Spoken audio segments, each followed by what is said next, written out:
Yes lads, welcome back to the channel. We're back to the graft and today we are at a kitchen renovation project that we have been doing. So everything was already first fixed, we got everything first fixed and now we're back to do the second fix. So I said to the kitchen fitter, once you've done the units we'll come back, we'll put all the isolators in there. But I wanted to do this video to show you guys how we do the kitchens, how the setup has been and what we've actually been doing on this job. So without further ado, let's take you through the job and crack on. There was multiple jobs that we have been doing, not just the kitchen in this property. Basically the clients moved in and they wanted a load of work doing and brought up to the standard. So first of all we tested the property to see what the installation was like, and then probably one of the biggest jobs that we had to do was the fuse board change. So let me show you what we've done.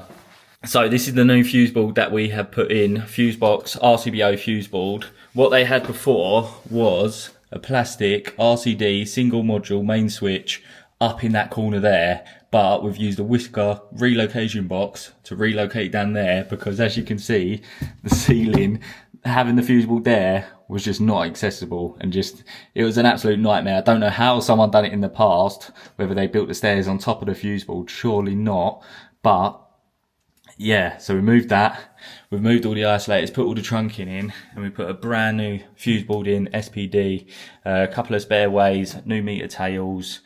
So that was probably the biggest job. We've had to put some conduit outside to refeed, well, put a new supply in for the kitchen, which we're going to now. So for the kitchen, they wanted a load of bits moved, like a load of sockets, cooker switches. They didn't want anything on show. So I just said to them, instead of using the old stuff, we'll just rewire it. But there was a problem.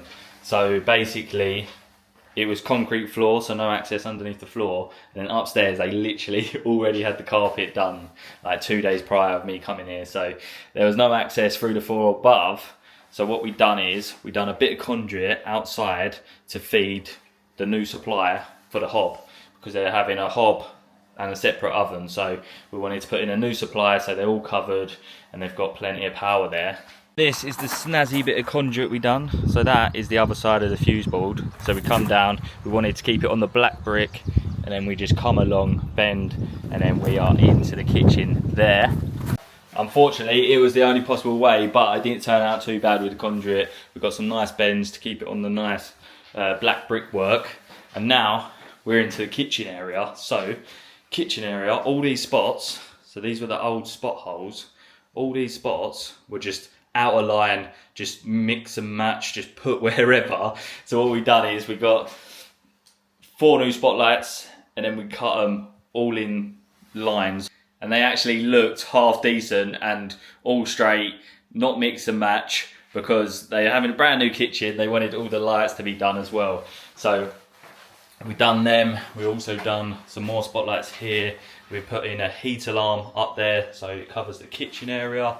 We put in a new extractor fan up there, crawling through the loft was an absolute mission, but at least we had the access. And now we're back to just second fix the kitchen. So basically they're having a stone backsplash, so socket heights were fine. We just kept that socket as it was, and then we've just moved, put in a new socket there, put in a new socket there, took away all the isolators because they had the hob isolators and things like that. We took away all them because they don't want them on show apart from some sockets. So I'm hoping that down here, behind here is the cables. So I've left cables underneath. We're going to be sticking some isolators inside this cupboard here. So the reason I wanted to get in before the worktop goes on, because it's just so much easier to second fix. You're not crawling in a little cupboard like that. But all the isolators are going into that cupboard. We had the extract fan cable, which the little, I'm just going to put a little socket up there, I guess. Didn't realise there were shelvings in there. That's the only thing when you come back, you're not sure what's changed, what's gone on when they're fitting the kitchen, because we go into the second bit. So originally that was a cupboard and I had all my cables there, but I think the kitchen fitters put them underneath there so I can put the isolators in there, because I think that's going to be the dishwasher, because I had that plug as the dishwasher plug, but he's plugged the fridge into it, but there's also a socket behind the fridge, so I'm going to have to rejig that about and keep that for the dishwasher. Hopefully the lead is long enough. You never know what's going to change on these projects, So yeah, we're gonna have to sort them out, but basically same setup again. We're gonna have the isolators in the cupboard, in one of these cupboards anyway. We have to work it out. And we also put a socket, this was an afterthought as well, we put a socket on this wall here. They literally done all the door and then said, oh, I want a socket there. So what we had to do was punch through, tap off a socket inside the living room to be able to have a socket there basically, because there's no access from above for the carpet. And then we've also stripped out, there's loads of DIY wiring everywhere. So we put some new floodlights out. We've done the shed, we just stripped out the shed, and then they can decide what they want to do with that after that. And then we just put heat alarms everywhere as well. And that is pretty much the job. So quite a big job, to be fair. We was here for like a week, buttoning everything up and getting everything first fixed. And now today, we're gonna hopefully just crack on with the second fix, get all the isolators done. And then, yeah, that'd be pretty much it. We might just have to come back when the stone backsplash goes on. And then we'll second fix the sockets. But yeah, pretty decent job, to be fair. So everything inside the cupboard is going to be going surface. So we've just got some deep surface back boxes to give us plenty of room. And then we've got the little grid switches, so cooker hood, dishwasher. I like to keep everything nice and compact with these grid switches, so it ain't taking up loads of space in the cupboards, because obviously they're going to want to put plates and things like that in there. But yeah, we can only try our best. We've got some 20 amp double pole switches for the oven. And then we've obviously got the big cooker switch as well for the hob that's going in. So I think they've got the hob here as well. Mount that like that, come back entry, and then that can be all the isolators for the hob, the dishwasher, things like that, all in there, the grid switches. Just need to get all the cables from underneath the plinth to inside that cupboard, which, yeah, it's not going to be easy, but we manage it. We've done worse. So we have got here, we've got our loads out to our appliances, and then we've got our load for our hob, load for our oven, and then we've got a ring main, so that's going to be doing the grid switches, and then we've got our feed in from the distribution board for the hob and the oven, and then we're just going to stick them all into the isolators into the cupboards, and then yeah, it should be pretty good. We've got all the cables in here, so we've got our two legs of the ring, we've got our loads out to our appliances, and then we've got our oven and our hob switch. We just started second fixing them, so just keeping it nice and compact, because otherwise if we didn't use the grid switch on these, then we would have like 3 spurs from, so you'd take up like 5, you'd literally take up that whole space, and then they'd be like, why can't I get my plates in? So yeah, we're just gonna have a little bit of lunch. We're just going to have a little bit of lunch now. We're trying to eat a little bit healthier because we've just been on holiday, and yeah, we overindulged quite a bit. So we've got a fruit bowl, and also we've got the Holy Hydration. I pretty much have this every single day on top of the Holy Energy as well. We are going with the Holy Watermelon flavour, which this and the Guava Hydration, probably my top 2 flavours in the Holy range. But yeah, I've been having the energy, the hydration, but yeah, this is so nice. Pretty much have it every single day, and you can't beat it. Get your electrolytes in. It's good for if you're going to the gym, running, any kind of exercise. But I have got a link down in the description where you can use the code OWEN to save yourself 10% off, or OWEN5 for £5 off your very first order. So if you wanted to give it a try, then tap the link, and I hope you enjoy it. All the isolators are now done and dusted. Looks really neat. Personally, I think that is the best way to do kitchen isolators. Put them in a cupboard, put them out the way,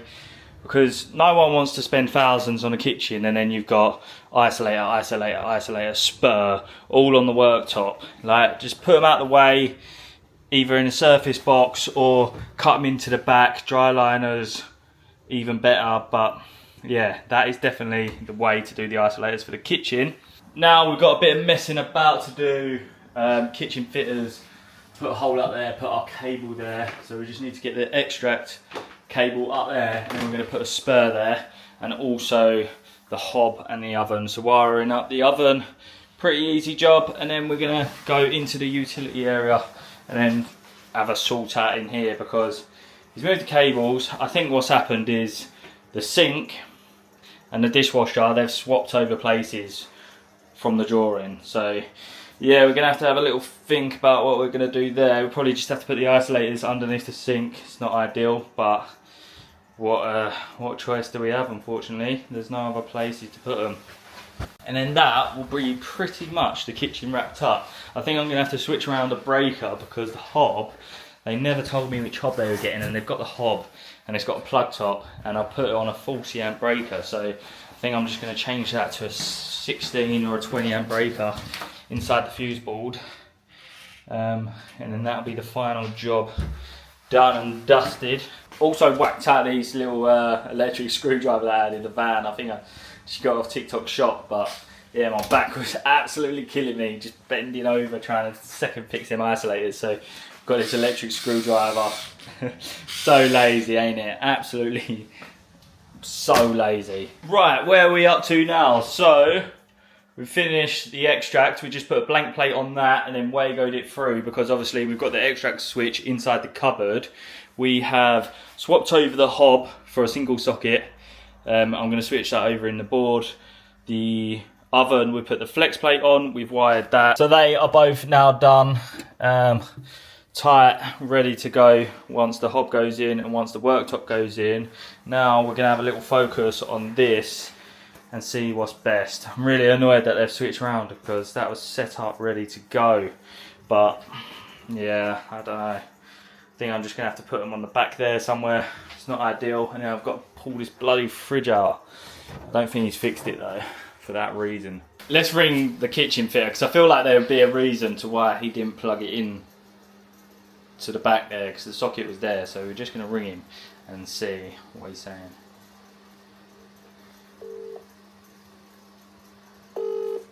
The fridge, obviously you put the fridge in, there was a socket behind it, but was it hitting the socket, was it? Yeah, it's too tight, mate. Too tight? Yeah, I didn't want to use it just in case. No, that's alright. I just didn't want to pull the fridge out. I didn't want to pull the fridge out, and then there was an actual reason why you didn't use that socket, but I was guessing just because it was too tight. Right, onto this. So the plan of attack then, obviously. Okay, so here we've got the ring main, and then we've got the fridge and the washing machine. So now we're just going to ditch the fridge, and then the washing machine is going to be the fridge socket, and then we're going to put just an extra socket inside this cupboard next to the spare, which is pretty easy to be fair, because I'm going to put the spares here anyway. So yeah, nice and easy. Let's get the cupboard out, get this ditched.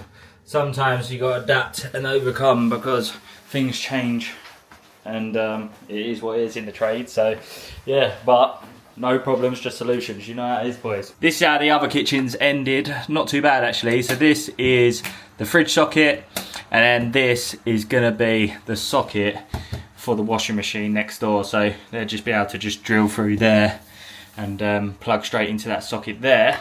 Now what I'm going to do is, we're pretty much there apart from the worktop sockets, but now I'm just going to label everything so that the client knows basically what does what, basically. So we actually picked up this brand new Brother printer. We had a big labelling job in London, so we've got this, and it is a brilliant bit of kit, to be fair. It does literally everything you could imagine. You can hook it up to the app. It's a pretty decent bit of kit, but yeah, so then we're just going to print off the labels for the hob switch, and then obviously those two switches as well, and then we should be pretty much there. Oh yeah, a little bit of testing.